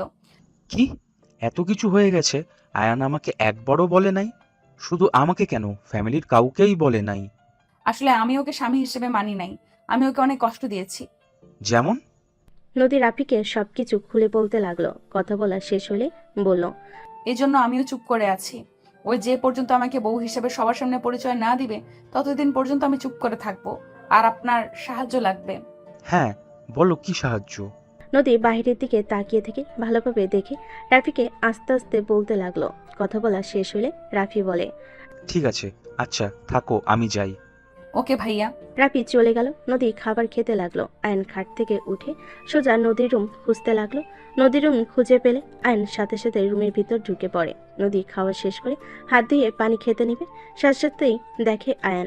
আয়ন নদীর দিকে রাগি লুক নিয়ে তাকিয়ে এগিয়ে যেতে লাগলো। নদী বলে ওঠে, ওই এইভাবে এগিয়ে আসো কেন? আমার বউ, আমি আমার অধিকার চাই। মাথা খারাপ নাকি? ভুলে যেও না আমি তোমার হবু ভাবি হই। ভাবির আগে আমার স্ত্রী, আমার অধিকার আমি কেন ছাড়বো? আয়ন কথাটা বলে দরজা লাগিয়ে দিল। নদী ভয়ে ঢোক গিলতে লাগলো। নদী খাট থেকে নেমে বারান্দার দিকে যাবে, সাথে সাথে আয়ন দৌড়ে নদীর জামা টান দিয়ে ধরলো। নদী ছোটার চেষ্টা করে জামা ছিঁড়ে আয়নের হাতে চলে আসলো। নদী আয়ন দুজনেই থমকে গেল। নদী ঘুরে আয়নের দিকে তাকিয়ে কিছু বলতে যাবে, তার আগেই আয়ন নদীকে টান দিয়ে নিজের ঠোঁটের সাথে ঠোঁট মিলিয়ে দিল। নদী আয়নকে সরিয়ে দেওয়ার চেষ্টা করতে লাগলো। আয়ন জোর করে ধরে কিস করতে লাগলো। আয়ন নদীকে ছুঁড়ে খাটের উপর ফেলে দিল। নদী আয়নকে বলতে লাগলো, আয়ান বেশি কিন্তু হয়ে যাচ্ছে। আয়ান আমার কাছে আসলে আমি কিন্তু চিৎকার করব। কর না করছে কে? তুমি নিজের কন্ট্রোলে আসো। তুমি কি পাগল হয়ে গেছো নাকি? এভাবে জোর করতে পারো না। আমি চাইলে সব করতে পারি। তুই আমার স্ত্রী না, তুই আমার অধিকার দিতে বাধ্য। আমার অনুমতি ছাড়া আমাকে টাচ করতে পারো না তুমি। আমার অনুমতি কোনো দরকার নাই, কারণ আমি থাকতে তুই অন্য ছেলের সাথে রিলেশন করছস। তোর কথার আঘাতে আমি তোকে ছেড়ে চলে গেছিলাম, আবার দিন শেষে তোর সাথে দেখা হলো। দ্বিতীয়বার, দুইবার একই কাহিনী। তুই কখনোই আমার লাইফ থেকে সরবি না। একভাবে না একভাবে আমার সামনে চলে আসস। আমি মানছি ভুল করছি, কিন্তু তুমি তো আমাকে ভালোবেসে আমার কাছে আসছো না। তুমি তো আমার উপরে রাগে বসে কাছে আসতে চাচ্ছ। আমি তো তোমার সাথে এইভাবে কাছে আসতে দিতে পারি না। তুমি যখন আমাকে মন থেকে স্ত্রী হিসেবে মেনে নিবে না, সেই দিন আমার কাছে আসবে, সেই দিন আমি তোমাকে বাধা দিব না। তুমি আজ যদি আমার সাথে কিছু করো তাহলে বুঝবো তুমি আমাকে রেপ করছো। রাখ তোর ভালোবাসা। তুই তো ফালতু মেয়ে। তোর একটা ছেলে দিয়ে কখনো হয় না। একটা গেলে আরেকটা ধরস। আয়ান, ওই, গলা নামিয়ে কথা বল, একদম আমার উপরে চিল্লাবি না। নদী রেগে খাট থেকে নেমে পড়ল। আমি খারাপ? ভালো কথা, ভালো মেয়ের কাছে যাও। আমার কাছে কেন এসেছো? যাও যাও, ভালো মেয়ের কাছে যাও। একদম ঠিক। আমি কেন তোর কাছে যাব? ইউজ করা জিনিস আমি কেন নিব? কতজনের সাথে শারীরিক সম্পর্ক করছস কে জানে। আয়নের কথা শুনে নদী নিজেকে আর কন্ট্রোল করতে না পেরে আয়নের গালে ঠাস ঠাস করে থাপ্পড় মেরে বলে, বের হয়ে যা আমার চোখের সামনে থেকে। এখন যা। আমি হাজার মানুষের সাথে শারীরিক সম্পর্ক করছি, ভালো করছি। তুই যা এখান থেকে, আর তাড়াতাড়ি ডিভোর্স দিয়ে দিস। তোকে আমি কিছু বলতে চাই না। আমি কেমন আমার আল্লাহ জানে আর আমি জানি। চলে যা আমার সামনে থেকে। তোকে দেখে আমার ঘৃণা হচ্ছে যে নিজের স্ত্রীকে সম্মান করতে জানোস না। আমি শারীরিক সম্পর্ক করছি, তুই দেখাতে পারবি? রনি কোনোদিন একটাও পায় নাই। আর তুই আমাকে বলস আমি হাজার জনের সাথে শারীরিক সম্পর্ক করছি, ভালো করছিস। যা এখান থেকে। নদী রেগে গিয়ে ধাক্কা দিতে দিতে আয়নের রুম থেকে বের করে দিয়ে দরজা লাগিয়ে দিয়ে কান্না করতে লাগলো। আয়ন ওর বেডরুমে চলে গেল। বেডরুমে গিয়ে রাগে দরজা ঠাস করে লাগিয়ে দিয়ে উপর হয়ে শুয়ে পড়ল। সকালে ঘুম ভাঙলে আয়ন তুলির কণ্ঠে ঘুম ভেঙে গেল। আয়ন তুলিকে দেখে বলে, তুমি রুমের ভিতরে কিভাবে আসলে? দরজা ঠেলা দিলাম, খুলে গেছে। ওঠো তাড়াতাড়ি, নিচে চলো। খেয়ে ঘুরতে যাব। কোথায় যাবে? সবাই মিলে গ্রামটা ঘুরে দেখবো। নদী আপু, আঙ্কেল আন্টি সবাই যাবে। চলো তাড়াতাড়ি। যাব না, তুমি যাও। কথা কম বলো, ওঠো বলছি। তুলি আয়নকে জোর করে তুলে ওয়াশরুমে নিয়ে গেল। আয়ন বিরাস করতে লাগলো। তুলি আয়নের দিকে তাকিয়ে থেকে দেখতে লাগলো। আয়ন তুলির দিকে তাকিয়ে বলল, কি ব্যাপার, এভাবে তাকিয়ে থাকো কেন? আয়ন কথাটা বলে ট্যাপ ছেড়ে দিলে সাথে সাথে তুলি পানি নিয়ে আয়নের মুখে ছুঁড়ে মেরে হাসতে লাগলো। আয়ন তুলিকে পানি দিতে গেলে দৌড়ে চলে গেল। আয়ন ফ্রেশ হয়ে বের হয়ে চেঞ্জ করে নিল। নিচে চলে গেল। নিচে গিয়ে দেখে সবাই বসে আছে। রাফি আয়নকে দেখে নদীকে বলল, চলো আমি তোমাকে খাইয়ে দিই। না ভাইয়া, ধন্যবাদ, আমার ক্ষুধা নাই। আরে চলো। রাফি নদীর হাত ধরতেই আয়ন রাগে হাত মুঠো করে নিল। রাফি নদীকে নিয়ে সবার সাথে খাবার টেবিলের সামনে বসলো। আয়নকে দেখে আয়নের আম্মু বলে, আয়ান খেতে আয়। আয়ন ওদের কাছে গেলে তুলি বলে ওঠে, এখানে এসে বসো। আয়ন তুলির কাছে বসলো। নদী আয়নকে দেখে রাফির সাথে হাসি মুখে কথা বলতে লাগলো। রাফি বলে ওঠে, আম্মু আমার প্লেটে খাবার দাও, নদী আমি একসাথে খাবো। রাফির কথা শুনে সবে মিটিমিটি হাসতে লাগলো। তুলি বলে ওঠে, বাবা ভাইয়া, তুমি এত রোমান্টিক। এই আয়ন ভাইয়ের মতো একটু শিখতে পারো না? মামনি আমার প্লেট দাও, আমরা একসাথে খাবো। এসব ন্যাকামি আমার একদম ভালো লাগে না। তুলি, এসব বাদ দাও। কখনো কারো মতো হওয়ার চেষ্টা করবে না, নিজে নিজের মতো থাকার চেষ্টা করবে। আয়ন কথাটা বলে খাবার একা বেড়ে নিতে লাগলো। নদী রাফি ওর দিকে তাকিয়ে থাকলো। আয়ন খাবার খেতে লাগলো নিচের দিকে তাকিয়ে। আয়নের আম্মু সবাইকে খাবার দিতে লাগলো। রাফি নদীকে খাওয়াই দিতে লাগলো। নদী রাফিকে খাওয়াই দিতে যাবে, আয়ন রাগ কন্ট্রোল করে বলল, ভাইয়া, তোমাদের দেখে হবু হাজবেন্ড বউ লাগছে। মনে হচ্ছে বড় ভাই তার ছোট বোনকে খাওয়াই দিচ্ছে। আয়ন কথাটা বলে হাসি দিল। নদী রাগে বলে ওঠে, কি ধরনের কথা বলছেন এইসব? আমরা ভবিষ্যতে হাজব্যান্ড ওয়াইফ হতে যাচ্ছি। আপনার মতো আমার ভাইয়ের কপালে নাই। আয়ান, তোর ব্যবহার কিন্তু খুব খারাপ হয়ে যাচ্ছে। এইসব কি ধরনের কথা বলস? ওই তোর বড় আপু হয়, সম্মান দিয়ে কথা বল। আমি তো সম্মান দিয়ে বললাম ভাইয়া, আর উনি তো সেম ভাই বোনের মতো ব্যবহার করছে। এই যে আতিয়াকে আমি খাওয়াই দিই, আতিয়াও আমাকে খাওয়াই দেয়। কই, এখানে তো আব্বু আঙ্কেল কেউ তো তাদের বউদের খাওয়াই দিচ্ছে না, কারণ তাদের লজ্জা আছে, আর ওনাদের বিয়ে হয় নাই। এখন ন্যাকামি শুরু করছে। তুই কি বলতে চাস আয়ান, আমাদের লজ্জা কম নাকি? হবু বউকে খাইয়ে দেওয়া খারাপ নাকি? আমার তো হবু বউ আছে, কই আমি তো এত ন্যাকামি করছি না। আর ওই যেহেতু এখনো স্ত্রী হয় নাই, ওর উপরে আমার কোনো অধিকার থাকার কথা না। সেখানে ওই এখনো পরনারী, তার আশেপাশে তো থাকা উচিত না। এখন বলতে পারো তুলির পাশে কেন বসলাম? তুলি আমার কাজিন, আমরা ছোট থেকে একসাথে খেলাধুলা করছি, পড়াশোনা সব একসাথে। বাট উনি তো এই প্রথম আমাদের বাসায় এসেছে। এই জ্ঞান দিস না আমাকে, আমি তোর বড় ভাই। আমার হবু বউয়ে আমি যা ইচ্ছে করব, তুই চুপ করে থাক। আয়ন কিছু বলবে তার আগেই আয়নের আব্বু বলে, দুইজন থামো তো, এভাবে ঝগড়া করলে আর বাইরে ঘোরা আর হবে না। আয়নের আব্বুর কথা শুনে দুজন চুপ হয়ে গেল। আয়ন নিচের দিকে তাকিয়ে খেতে লাগলো। নদী আয়নের দিকে তাকিয়ে বেশি বেশি করে রাফির সাথে দুষ্টামি করতে লাগলো। রাফিও নদীর কথায় তাল মিলাতে লাগলো। আয়ন রাগে কিছু বলতে গিয়েও বলতে পারলো না। আয়ন চুপচাপ খেতে লাগলো। সবার খাওয়া দাওয়া হয়ে গেলে সবাই রুমে চলে গেল। আয়ন রেডি হয়ে নিল।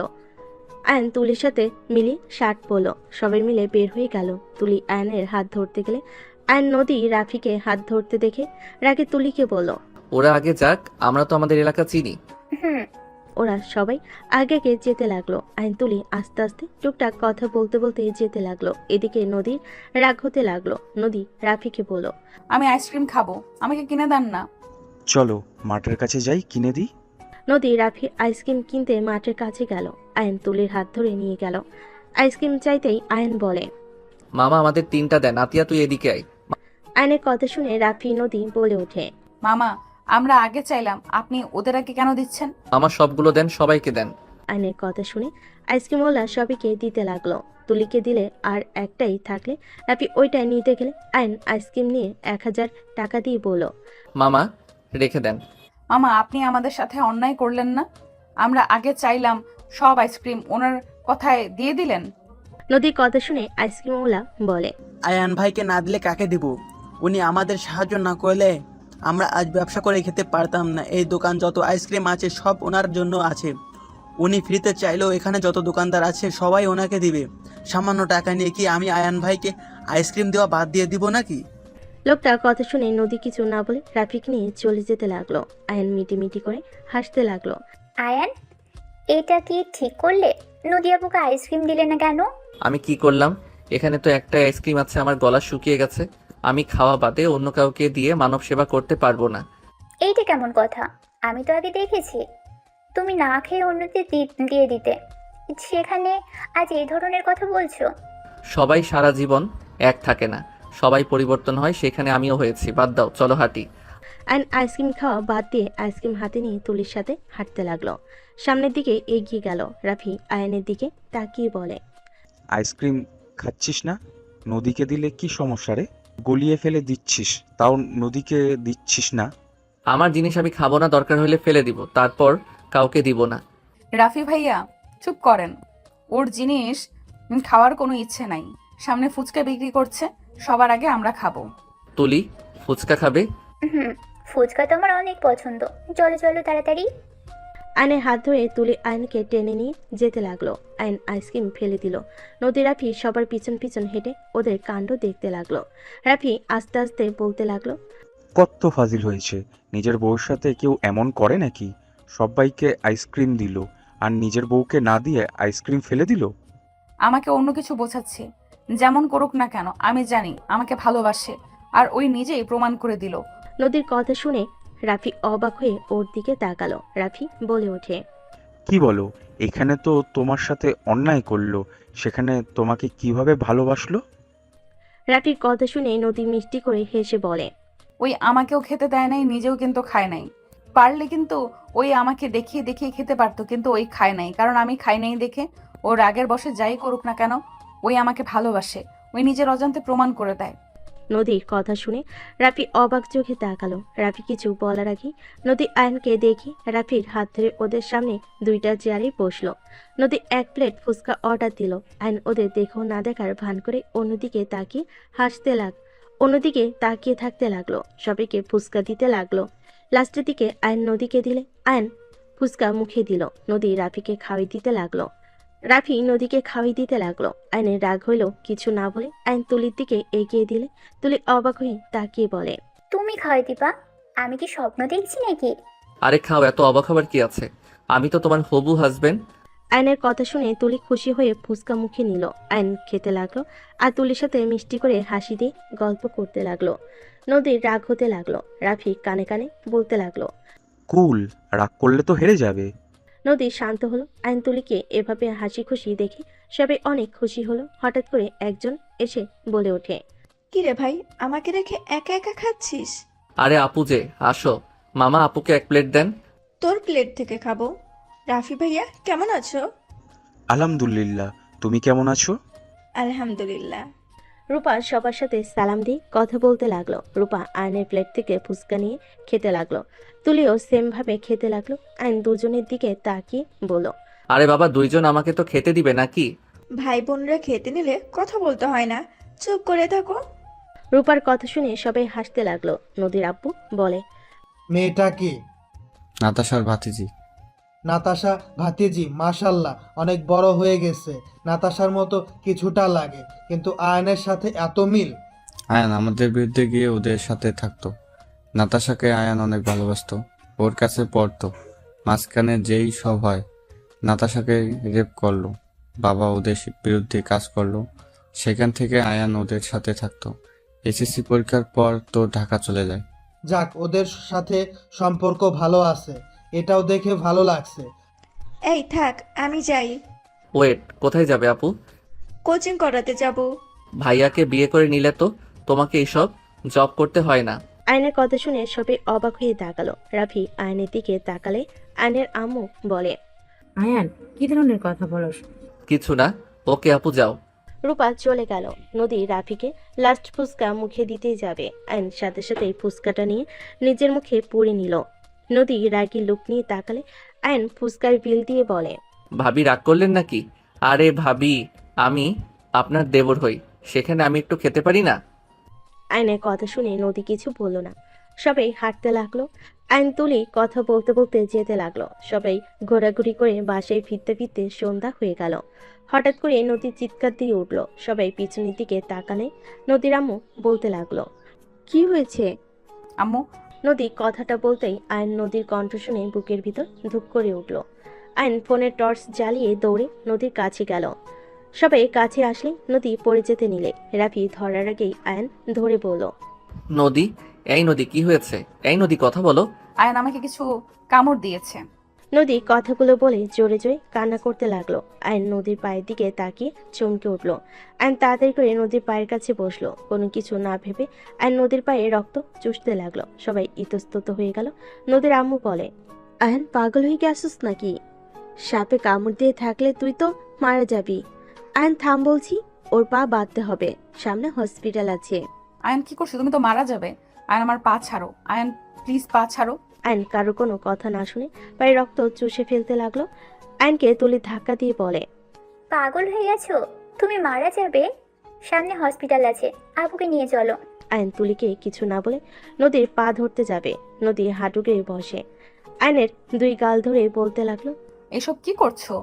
আমাকে সাপে কাটে নাই, আমি একদম ঠিক আছি, গাছের ডালের সাথে কেটে গেছে। নদীর কথা শুনে আয়নের রাগ উঠে গেল। আয়ন উঠে নদীকে সজোরে থাপ্পড় মারলো। আয়ন রেগে কান্নামাখা কণ্ঠে বলল, নেক্সট টাইম এমন ফালতু অভিনয় করলে তোর খবর আছে। ফালতু মেয়ে কোথাকার। আমি মরে গেলে তোমার কি? আমি তো জঘন্যতম মেয়ে, ফালতু, খারাপ মেয়ে, পতিতা মেয়ে। তাহলে আমার জন্য কোনো কিছু না ভেবে বিষের রক্ত বের করতে গেছো কেন? চুপ কর। আমার ইচ্ছে হইলে আমি তোকে খারাপ বলবো, যা ইচ্ছে তাই বলবো। আমার সামনে আর নাটক করবি না। খারাপ মেয়ের জন্য এত না ভাবলেও হবে। আয়ন নদীর কথা শুনে ধাক্কা দিয়ে সরিয়ে দিয়ে চলে গেল। রাফি নদীকে ধরলো। সবাই অবাক দৃষ্টিতে তাকিয়ে থাকলো। তুলি বলে ওঠে, এটা কি হলো? আপনাকে ও সহ্য করতে পারে না, আর সেখানে আপনাকে সাপে কেটেছে শুনে কোনো কথা নাই, বার্তা নাই, সোজা রক্ত চুষতে লাগলো। একবারও ভাবলো না ও মারা যেতে পারে? আমরা বাবা মা হয়ে অতটাও সাহস পেলাম না, আর সেখানে আয়ান কিনা যাকে সহ্য করতে পারে না তার জন্য নিজের জীবন ঝুঁকিতে ফেলতেও রাজি। এইসব কথা বাদ দেন, সবাই চলেন। রাফি নদীকে কোলে তুলে নিয়ে হাঁটতে লাগলো। সবাই বাসায় চলে গেল। আর নিজের রুমে গিয়ে ফ্রেশ হয়ে শুয়ে পড়লো। সকালে ঘুম ভাঙলে ফ্রেশ হয়ে ফোনে সিম তুলে নিজে চলে গেল। নিচে গিয়ে দেখে সবাই বসে আছে। আইন সোফায় বসে থেকে কারোর সাথে কথা বলল না, চুপচাপ বসে থেকে ফেসবুকিং করতে লাগলো। হঠাৎ করে আয়নের ফোন বেজে উঠলেই আয়ন কল রিসিভ করে বলল, আসসালামু আলাইকুম। কে? ওয়ালাইকুম আসসালাম, আমি আপনার ম্যাম রাইসা। আয়ান সাহেব, আপনার ফোন বন্ধ কেন? সরি ম্যাম, আমি তো গ্রামে চলে এসেছি আর সিমটা খুলে রেখেছিলাম, আজকে তুলছি। হুট করে উদাও হয়ে গেলেন কেন? হ্যাঁ, আপনাকে কোথাও পাচ্ছি না। আমার অভ্যাস এটাই তো, আর আমার পরীক্ষা কয়েকদিন পর, তাই জবটা করা সম্ভব হচ্ছে না। ও আচ্ছা, ঠিক আছে, আমি ম্যামকে জানিয়ে দেব। হুট করে এভাবে চাকরিটা ছাড়া ম্যাম যে কিভাবে নিবে আল্লাহ ভালো জানে। আপনি চিন্তা করেন না, ম্যামকে আমি বলে দিব, আর আপনার উপরে চিল্লাবে না, চিন্তা করেন না তো। ম্যাম কল দিচ্ছে। রাইসার কথা শুনে আয়ন নদীর হাত থেকে ফোন নিয়ে কেটে দিয়ে রাইসার সাথে কথা বলতে লাগলো। কথা বলা শেষ করে নদীর দিকে এগিয়ে দিলে নদী টান দিয়ে ফোন কেড়ে নিল। নদী বলে ওঠে, রাইসার সাথে কিসের কথা শুনি? আর এত দাঁত কেলিয়ে কথা বলার মানে কি? প্রেম করার ইচ্ছা আছে, ওনাকে পটান দরকার। আমার পটাতে পারলে আরামে শুয়ে বসে থেকে খেতে পারবো। আর ওনার মতো সুন্দরী বউ, ওনার হাসি দেখলে মন চায় সারাদিন দেখি তাকে। আয়নের কথা শুনে তুলি নদী রেগে গেল। তুলি কিছু বলার আগেই নদী ঠাস ঠাস করে থাপ্পড় মেরে দিল। তুলি এসে আয়নের চুল ধরে বলে, কুত্তা বিড়াল, আমি তোর হবু বউ থাকতে অন্য মেয়ের সাথে প্রেম করতে চাস? আমার সামনে তুই অন্য মেয়ের কথা কিভাবে বলিস? তুলি ছাড়ো, তুলি লাগছে, চুল ছাড়ো বলছি। ছাড়বো না। তুই ওই মেয়ের সাথে প্রেম করবি তাই না? দেখাচ্ছি মজা তোকে। উফ, ছাড়ো তো। আয়ন তুলির হাত ধরে পিছনের দিকে ঘুরিয়ে ধরে নদী আয়নের কলার ধরে বলল, বিয়ের আগেই তুলি কি এইভাবে কেন ধরেছো? ছাড়ো বলছি। আমার মন ইচ্ছে। আপনার কোনো সমস্যা? সরেন। আমারও লাথি মারতে ইচ্ছে করছে। নদী আয়নের চুল ধরে নিচে ফেলে দিল। আয়নকে কিল ঘুষি মারতে লাগলো। আয়ন টান মেরে নদীকে চেপে ধরে বলল, খুব হাত চলে তাই না? আমি ধরলে পারবেন? নদী আয়নের স্পর্শে কেঁপে উঠল। আয়নের আম্মু বলল, আয়ান নদীকে ছাড়, ও ব্যথা পাবে কিন্তু। বাহ, আমাকে এতক্ষণ ধরে মারলো, কারো কোনো প্রতিবাদ আসলো না। আমি ধরছি তখন যত প্রতিবাদ করার মানুষ, তাই না? আয়ন কথাটা বলে নদীকে কাতুকুতু দিতে লাগলো। তুলির সাথে সাথেই আয়নকে ধরে বলে, আয়ান, কি করছো? উনি ভাবি হতে যাচ্ছে, ওনার শরীরে কেন হাত দিচ্ছ? তুলি থামো, ওরা ভাবিদের যা ইচ্ছে করুক গা। আর নদীকে সরিয়ে দিয়ে বসা থেকে দাঁড়িয়ে চুল ঠিক করতে লাগলো। দুজনের দিকে তাকিয়ে বলল, আমার চুল মনে পাবলিকে যার যেমন ইচ্ছে টান দিতে আসছে। আয়ান, আমার কিন্তু এবার মেজাজ গরম হচ্ছে। ওনার সাথে কি সম্পর্ক তোমার? কার সাথে? যার সাথে ফোনে কথা বলতে। আয়ন কিছু বলতে যাবে তার আগে ফোনটা বেজে উঠলো। আয়ন কলটা রিসিভ করলো। আসসালামু আলাইকুম। ওয়ালাইকুম আসসালাম। কি রে, তোর কি অবস্থা? ফোন বন্ধ কেন রাখছিলি? কারোর সাথে যোগাযোগ রাখতে চাই নাই। যাই হোক, তোর বিকাশে কিছু টাকা গেছে, চেক করছস? এত টাকা কেন দিয়েছস? গ্রামে আসবি কবে? গ্রামে এসেছি রাত্রে। আমাদের বাসায় আয়। তুই বাসায় নাকি? আচ্ছা, মাঠের ওইদিকে আয়, আমি ওইখানে যাব। ঠিক আছে। আয়ন কল কেটে দিয়ে তুলিকে বলল, বাহিরে যাবে নাকি? আমার প্রশ্নের উত্তর দাও। আমি ওনার কোম্পানিতে জব নিয়েছিলাম, আর রাইসা উনি ওনার অফিসের ম্যানেজার। কি, তুই নদী মামুনির অফিসে জব করতি? হ্যাঁ, যাই হোক, যাবে নাকি না? যাব। আয়ন তুলিকে নিয়ে বের হয়ে গেল। নদী আয়নের চলে যাওয়ার দিকে তাকিয়ে থেকে কিছু না বলে রুমে চলে গেল। এদিকে আয়ন তুলিকে নিয়ে মাঠের ওইদিকে গিয়ে সব ফ্রেন্ডের সাথে দেখা করলো। রাকিবকে দেখে তুলি বলে ওঠে, আরে রাকিব তুই? আমি। কেমন আছিস? আলহামদুলিল্লাহ। জব করে এসো স্ট্রিটে? দিব তো। আমি কি তোর মতো কিপটা নাকি? আমি কি গিফটামি করলাম? কি কিপটামি করছস তা জানি না, মন চাইলো কইতে তাই কইলাম। রাকিবের কথা শুনে সবাই হাসতে লাগলো। তুলি রাকিবকে মারতে লাগলো। আয়ান বলে ওঠে, নিথাম দুইজন। রাকিব তোর সাথে কথা ছিল, আর তুলি তোমাকেও কিছু কথা বলার আছে। কি কথা? কি রে? কি তোরা থাক, আমরা আসছি। আয়ন বাইকে উঠলে দুজন উঠে বসলো। নদীর পাড়ে তিনজন চলে গেল। তিনজন বাইক থামিয়ে নদীর পাড়ে বসে পড়লো। তুলি আগ্রহ নিয়ে বসে আছে। আয়ন বলে উঠল, আমি জানি না তুলি তুমি রাকিবকে পছন্দ করো, আর রাকিবও তোমাকে পছন্দ করে, বাট ওই গরিবের জন্য ওই বলার সাহস পায় না। আয়নের কথা শুনে দুজন অবাক হয়ে তাকালো। তুলির অকট ফিল হতে লাগলো। আয়ন রাকিবের দিকে তাকিয়ে বলে, এত অবাক হয়ে তাকানোর কিছু নাই। আমি তোদের সম্পর্কটা ঠিক করে দিতে পারবো, তোদের বিয়ে পর্যন্ত নিয়ে যেতে পারবো। তুলির আমার সাথে বিয়ে হইলে কখনোই সুখে হবে না। আমার ঘরে থাকার মতো অবস্থান নাই। বাজে কথা বলিস না। তোরা থাকোস না নাকি? তুই থাকতে পারলে তুলিও পারবে। শোন, ফুপির একটা মেয়ে, আর ছেলে হিসেবে তুইও অনেক ভালো। একটা মেয়ে জামাই ওনারা বুঝে নিবে। তুলি তোমাদের যদি মেনেও না নেয়, তুমি ওর বাসায় থাকতে পারবে না। কেন পারবো না? অবশ্যই পারবো, কিন্তু রাকিব তো অন্য কাউকে ভালোবাসে। আমি আবার কাকে ভালোবাসি? রাকিবের কথা শুনে তুলি ওর ফোন থেকে একটা ছবি বের করে বলল, এই মেয়েটা কে? এইটা তুই কোথায় পাইলি? আরে এইটা তো আমার মামাতো বোন ছিল।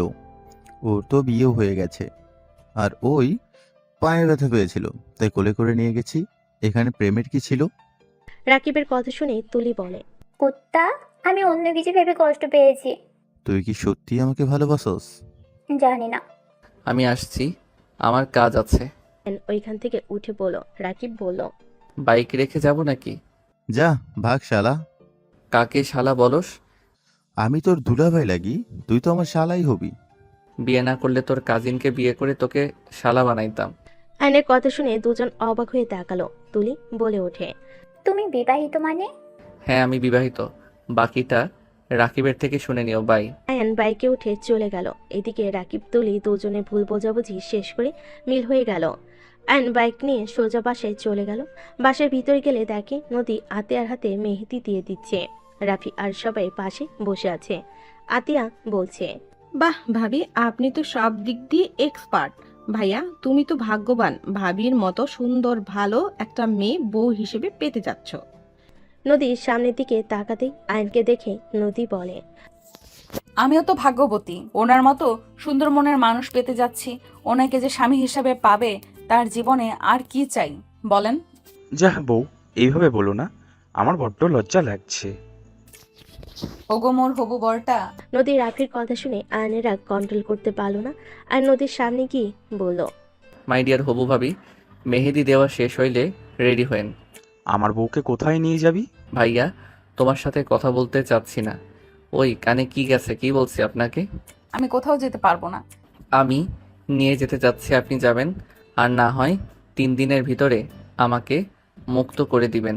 3 দিনের ভিতরে কিসের মুক্তি করবে? কি বলো সাবল তাবল কথা? আয়নের কথা শুনে নদী রেগে বলে উঠল, ঠিক আছে, করে দেব। বারবার এক কথা। হ্যাঁ বারবার এক কথা। ফুপি ফুপা আম্মু আব্বু আপনাদের সাথে কথা ছিল। আমি জানি না আপনারা কথাগুলো জানার পর কিভাবে নেবেন। কি কথা বলবি? আমি তুলিকে বিয়ে করতে পারবো না। তুলি আমার ফ্রেন্ড এবং বোন, এর বাহিরে আমরা কখনো একে অপরকে দেখি নাই। আপনাদের চাপে তুলি আমাকে হাজব্যান্ড বলছে। বাহ, এত ন্যাকামি করছে, কিন্তু আমরা দুইজন জানি আমাদের মাঝে কি সম্পর্ক। কি ফালতু কথা বলছিস? তোর মাথা খারাপ হয়ে গেছে নাকি? সবাই জেনে গেছে তুই আর তোর বিয়ে দিব। আমাকে না জানিয়ে বিয়ে কোন হিসেবে ঠিক করো তোমরা? আমাদের দুইজনের কথা তো একবার শুনবেন, তাই না? না শুনে আগে বিয়ে ঠিক করে ফেলেন। আয়নের কথা শুনে আয়নের আম্মু ঠাস ঠাস করে থাপ্পড় বসিয়ে দিল। আয়ন গালে হাত দিয়ে ওর আম্মুর দিকে তাকালো। তুলি ভিতরে চলে আসলো। আয়নকে ধরে বলল, কি হয়েছে আয়ান? আয়ন তুলির কথা কিছু না বলে তুলির আম্মুর দিকে তাকিয়ে বলে। পপি ফুপা, আপনার তো চান আপনার মেয়ে সুখে থাক নিশ্চয়ই। আয়নের কথা শুনে তুলির আম্মু বলে। অবশ্যই চাইবো আমার মেয়ে সুখে থাক, কিন্তু আয়ান তোমার তো ছোটবেলা থেকেই জান এইটা এইটা বলেই ডাকতে, একে অপরকে ছাড়া থাকো না। সেখানে আমরা তো ধরে নিয়েছি তোমরা একে অপরকে ভালোবাসো, তাই আমরা বিয়ে ঠিক করেছি। আয়নের ফুপির কথা শুনে বলে। চাইবেন না আপনার মেয়ে সুখে না থাক পপি, আমরা মজা করি, আমরা ফ্রেন্ড আর কাজিনের বাহিরে কিছু না। তুলি অন্য কাউকে ভালোবাসে, ওদের মাঝে কিছুটা ভুল বোঝাবুঝি ছিল, যেটা আজকে আমি ওদের ভুল বোঝাবুঝি মিটিয়ে দিয়েছি। পপি, তুলি ওর ভালোবাসার মানুষকে ছাড়া কখনোই কারোর সাথে সুখী হবে না। ওই কাকে ভালোবাসি শুনি? আমি রাকিবকে ভালোবাসি। ছোটবেলা থেকে আমরা একে অপরকে ভালোবাসলে কখনো কেউ প্রকাশ করি নাই। রাকিব গরিব জন্য ও আমাকে কিছু বলার সাহস পেত না, আর আমি অন্য কিছু ভেবে ওকে কিছু বলিনি। আমি বিয়ে করলে রাকিবকে করব, তাছাড়া আমি কখনোই বিয়ে করব না। তুলির কথা শুনে আয়নের পুপি রেগে থাপ্পড় মারতে যাবে, সাথে সাথে আয়ন সামনে দাঁড়িয়ে থাপ্পড়টা আয়নের কাঁধে গিয়ে লাগে। আয়ন বলে উঠল। পপি, ভালোবাসা কোনো খারাপ কিছু না, যে যার সাথে সুখী তাকে তার সাথে তুলে দিলে কি সমস্যা? পপি, রাকিব তো আর খারাপ ছেলে না, ওই একটা ভালো ছেলে। আমার নামে অনেক রিপোর্ট পাবে, ওর নামে কখনো শুনেছো কোনো রিপোর্ট? ওই এই গ্রামে ভদ্র ছেলে হিসেবে পরিচিত, ওই গরিব, এটা কি ওর অপরাধ নাকি? পপি প্লিজ আপনারা ওদের মেনে নিন। আয়ন ওদের রিকোয়েস্ট করতে লাগলো, তুলি ওর আব্বু আম্মুকে বোঝাতে লাগলো। ওদের রিকোয়েস্টে সবাই মেনে নিতেই বলল। সবাই মেনে নিলে আয়ন বলে ওঠে। আই লাভ ইউ সবাইকে। আম্মু, আমি দেশের বাইরে চলে যেতে চাই। তোমরা তো আমাকে বাইরে পাঠাতে চাইছিলে, আমি চলে যাব, আমি এই দেশে আর থাকবো না। হঠাৎ করে মন পরিবর্তন করি কেন? না, অনেক ভেবে দেখলাম তোমাদেরও মনও একটু রাখি। সবসময় তো আমার মতো আমি চলছি, এবার না হয় তোমাদের কথা মতো চলি। আব্বু, আমাকে লন্ডনে যাওয়ার ব্যবস্থা করে দিও। ঠিক আছে, পরীক্ষাটা শেষ কর। ওকে। আয়ন চলে যেতে নিল। তুলি আয়নকে পিছন থেকে জড়িয়ে ধরে বলে। ধন্যবাদ। যা ভাগ, টিট দেওয়া বাদ দিয়ে আমাকে ধন্যবাদ দিচ্ছে। ওই, আমাকে তুই বলো কেন? সরি বন্ধুর বউ ভাবি। কথাটা বলে দুজনেই হাসতে লাগলো। নদী আয়নকে বলল। আয়ান, সবার কথা তো ভাবলে, কই আরেকজনের কথা তো ভাবলে না? তার কথা ভেবে রেখেছি, সেই সুখে থাক সেটা আমি চাই। আমার শত্রুকে সুখে থাকার দোয়া করলে সেখানে সেই তো আমার প্রিয় মানুষের লিস্টে, তার ক্ষতি কিভাবে চাইবো? আয়নের কথা শুনে সবাই অবাক হয়ে গেল। আয়নের আম্মু বলে। কার কথা বলিস আয়ান? কেউ না আম্মু। কেউ নাই তাহলে? হ্যাঁ নাই, কেউ নাই। আপনি নিজের ভালো চাইলে আমার সাথে এখন চলেন, আর যদি আপনি দেরি করেন সেখানে আমার কোনো কিছু করার নাই। আমি ঢাকা চলে যাব খুব তাড়াতাড়ি। রাইসার সাথে রিলেশন করতে নাকি? নদীর কথা শুনে আয়নের রাগ উঠতে লাগলো। আয়ন রেগে পিছনের দিকে তাকিয়ে বলে। আমি কি আপনার মতো নাকি, যাকে পাবো তাকে ধরবো? আমার লাইফে ফার্স্ট একজন এসেছে, সেই সারা জীবন থাকবে। আপনার মতো আমি না যে মাসে মাসে মানুষ পাল্টাবো। আয়ান, কি ধরনের কথা বলছিস?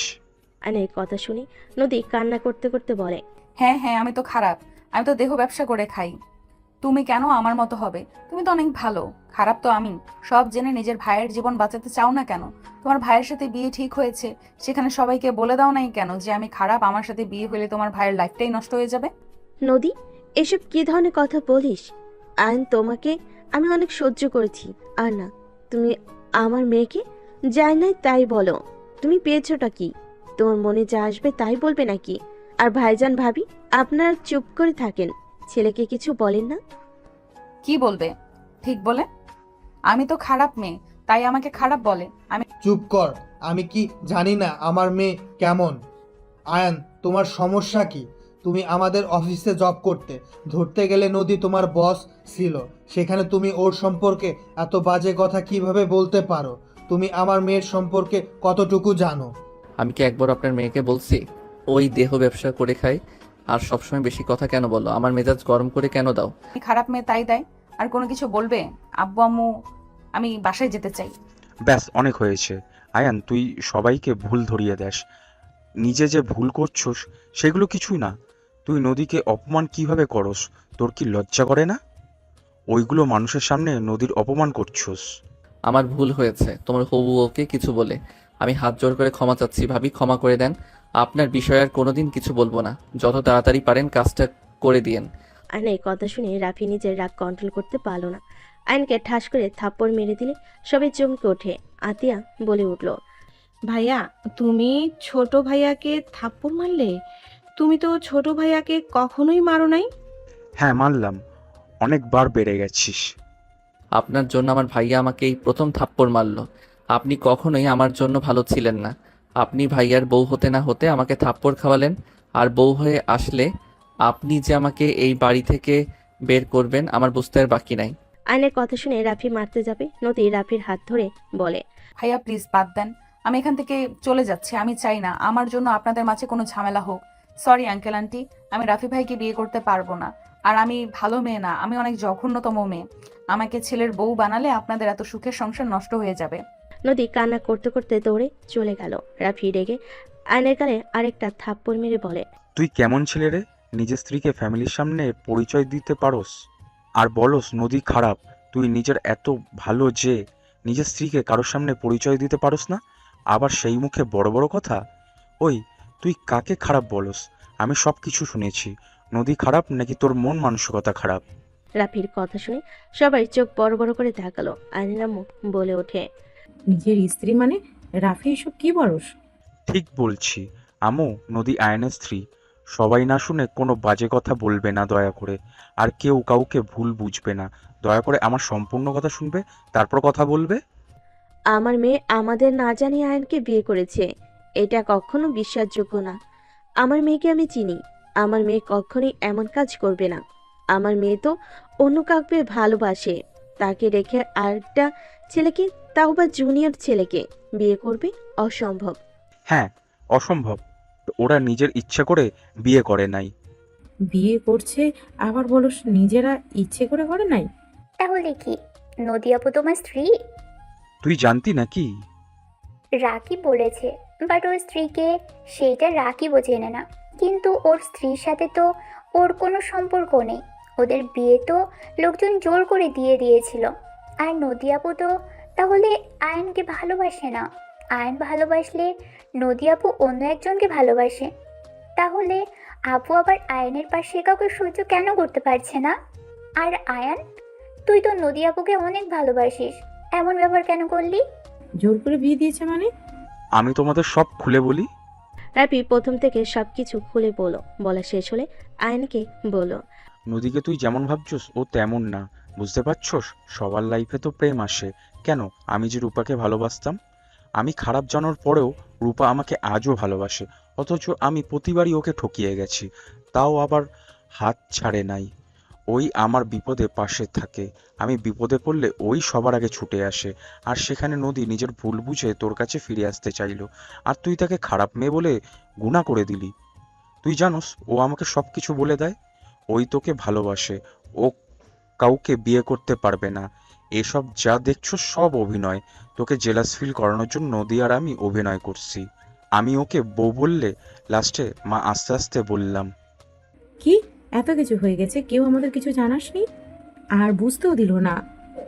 আয়ানের কথা বাদ দিলাম, ওই তেরা, ওই কাউকে কিছু বলে না, কিন্তু নদী তো একবার আমাদের বলতে পারতো। নদী কি বলবে আম্মু? ওই তো অপেক্ষায় ছিল আয়ান কবে তাকে স্ত্রী হিসাবে পরিচয় দিবে। ওই কেন আগে বলবে? আয়ান ছেলে হয়ে নিজের স্ত্রীকে কারোর সামনে স্বীকার করে না, সেখানে ওই মেয়ে হয়ে কিভাবে বলবে? আয়ন সব শুনলাম। তুমি আমার মেয়েকে যেমনটা ভেবেছো, আমার মেয়ে মোটো তেমন না। আমার মেয়ের সব কিছু আমি জানি, আমার মেয়ের সব কিছু আমি জানি। শুধু তোমাদের বিয়ের বিষয়টাই ও আমাদের শেয়ার করে নাই। রনির সাথে ওর অনেক বছর রিলেশন, বাট রনি কখনো নদীর কাছেও আসার সাহস পায় নাই। নদী অনেক রাগী, এটা তো অবশ্যই জানো। আমি মা হয়ে বিষয়টা বলতে লজ্জাবোধ হচ্ছে।